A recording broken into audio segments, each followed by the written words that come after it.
you see on the screen is called Celtic knot earrings. Really beautiful style, and a lot of great background information on Celtic knot triangle, what it means and what it stands for. I will go ahead and include any information about that below.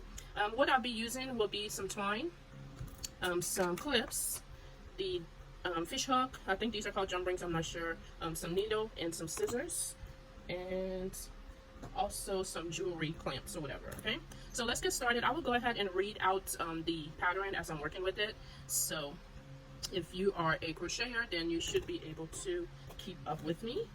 All right, so the first thing we're doing is chain in 37, okay, and this is a 2.5 crochet hook. So let's start 1, 2, 3, 4, 5, 6, 7, 8, 9, 10, 11, 12, 13, 14, 15, 16, 17, 18, 19, 20, 21, 22, 23, 24, 25, 26, 27, 28, 29, 30, 31, 32, 33, 34, 35, 36, 37. Okay, now I will not be cutting this video, so I will just be going along.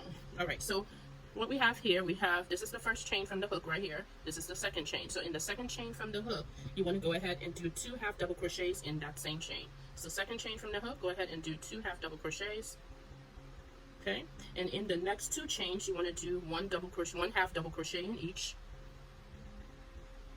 Okay, and then the next one, you will do 2 half double crochet in the same chain. And then the next one, the next 2 chains, you would do 1 half double crochet in each. And then this last one for this, we'll do 2 half double crochets in the same chain. So the next part where we'll create the points of the triangle there, we'll go ahead and do a chain 2, 1, 2. And then right on the very top of this last half double crochet, before we just did the chain 2, you want to go ahead and put your hook in there and then do a slip stitch, okay? And right after you do that, you want to go ahead and chain 2. And after you chain 2, where we did that last 2 half double crochet in that same space, right there, you want to go ahead and do a slip stitch. Okay? Oops, sometimes it's a little tight. All right, so we did the slip stitch, and that now we have the first points. All right, so then to the next part, we will do 4 sets of these. So starting off with half double crochet, 1 half double crochet in the first 2 chains. And then the next chain, we'll do 2 half double crochets in the same chain. So that's considered 1 set. Okay, and the next one, we'll do 1 half double crochet in the next 2 chains. And then 2 half double crochet in the next chain. So that's considered 2 sets. The next one, we'll do 1 half double crochet in each of the next 2 chains. And then the next one, we will do 2 half double crochet in the same chain. So that's considered 3 sets. Okay, so next one, half double crochet in the next 2 chains each. And then the next one, we will do 2 half double crochets in the same chain. That's considered a 4 sets, okay? So now we will do the little picot, they call it, to make the points of the triangle. So we are doing 1, 2 chains, and then right on top, where we did the last half double crochet, we'll take in, putting our needle underneath there, a crochet hook, and making a slip stitch. Okay, it gets a little tight, all right? And then you do a chain 2. And then right where we also did in the chain where we did the last 2 half double crochets, we want to go ahead and do a slip stitch in that. Okay, all right. And then we are starting again. I am keeping an eye on my pattern I wrote down here, so there we go. Okay, so we're starting off again with a set of 4. So in the next chain, it is 1 half double crochet in each chain. You do that twice. And then next we do 2 half double crochets in the same chain for the next one. So this is considered 1 set. So again, we do half double crochet, 1 in each of the next 2 chains. And then the next one, we do 2 half double crochet in the same chain space, okay? And that's considered 2 sets, okay? So starting again, 1 half double crochet in each of the next 2 chains. Oops. And then 2 half double crochets in the next. Okay, let me make sure we got 1, 2, and 3. Okay, so the last one here, we'll do 1 half double crochet. I hope I didn't lose my count. 1 half double crochet in each of the 2, and then we will do 2 half double crochets in 1 stitch or 1 chain. Okay, so now what we do, we're doing another picot or points. So we're doing 1, 2 chains, and then right on the very top of that last half double crochet we did, we're going underneath it and doing a slip stitch. And then we're doing 1, 2 chains again, and going right in the chain space that we did that last 2 half double crochet and doing a slip stitch there. Okay. And then now we are going to do 1 half double crochet in the next 2 stitches, in the next 2 chains. It gets a little tight sometimes. Okay, 1 half double crochet in the first one, 1 half double crochet in the second chain, and then the next one we are doing 2 half double crochets in the next chain.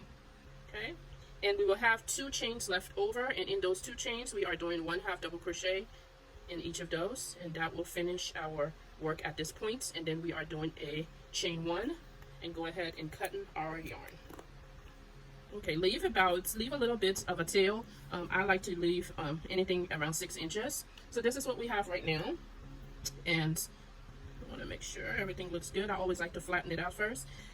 And then what do we do here? Sometimes you got to play with it a little bit. So I like to cross it over. And then you put this one behind. And then you put this one through the middle. So you just really just have to play with it. You know, with handmaids, you always have to play with it quite a bit. So I kind of have it pretty good here. So this is what we have right now. And I'm going to kind of look at it, make sure it looks good. And then I'm going to flip it over. And then we want to sew these 2 ends together, okay? So I will choose this longer piece, put it through my needle. And I don't know the name of this, you know, when I'm sewing out the stitch. I think it's just, I just hold my needle and go through 1 or 2 stitches on each of these ends. You can go through it a few times just to make sure everything is secure. And I'm just going through like that. There's usually about 3 stitches. It's not that big of a space. And then what I do is that I will do a little knot to secure it.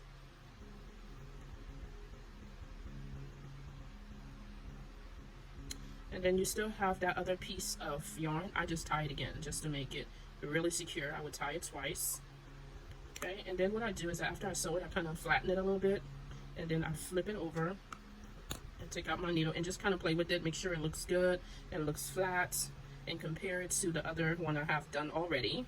So I think it looks pretty good. Sometimes you can play with it, you know, see where you want your point to be, like the part you want the earrings, the hardware to go. So you can play with that a little bit.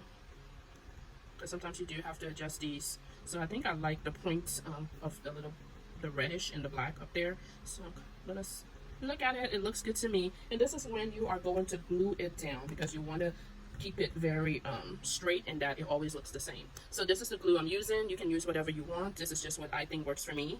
So I just kind of play with it. It looks good. Sometimes you have to adjust it because it is a Celtic knot. You want it to look pretty good.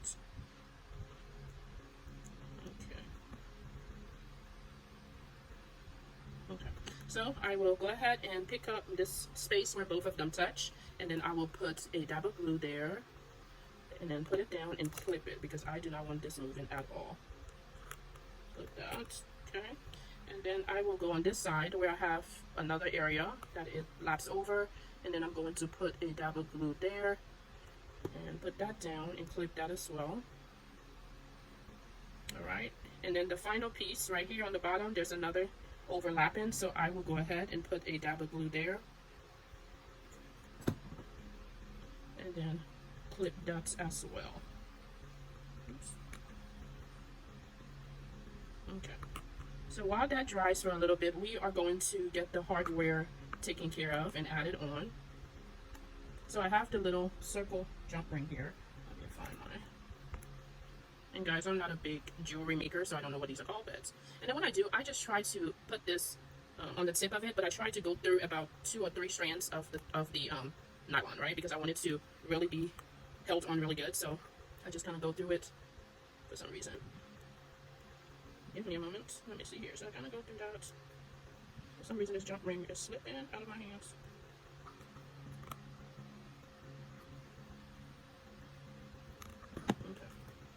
Let me try to do it off camera and get a better grip of it because it's slipping. Sorry, guys. Handmade world, right? Okay, so I finally got it there. So I will just go ahead and squeeze that close. That's what I do first. And then what I do is that I will put a dab of glue. This is just something I do. You don't have to do it. But you got to be real careful squeezing this glue because it can come out really a lot if you. There we go. Alright, so it's just a teeny tiny dab of glue. And then I flip this ring for the glue to be facing down, the opening part. Okay, so we have that. And then I take this little part, the little hook. I will open that up. And then I will go ahead and hook that on there. And then close that up. I don't put any glue on that. Just do that pretty tight. Okay, and as all of this is getting dry, it don't take that long, so I did those 2 knots, and now I'm going to cut it. I leave a little bit, maybe 1/4 of an inch of thread in the back. I'm not going to show this on camera because TikTok or YouTube will not like me using flame, but I take a lighter, it's this lighter, and I would just burn that and press it down. So I have to do that off camera.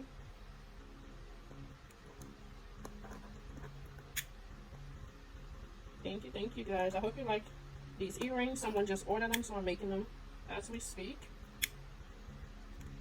You can make them in all colors. Okay, so I am done, and you can barely tell. I will, once it completely dries, I will go ahead and do it again, just to make sure all the back is completely flat. So let me take this last little deal off, and here we go. So what I would usually do, I would just put this on my little earring holder, and they will come like this. Super cute. Let me know what you think. I love them. I will include pictures of them on the mannequin. But thank you so much for crocheting with me today, and have a great rest of your day.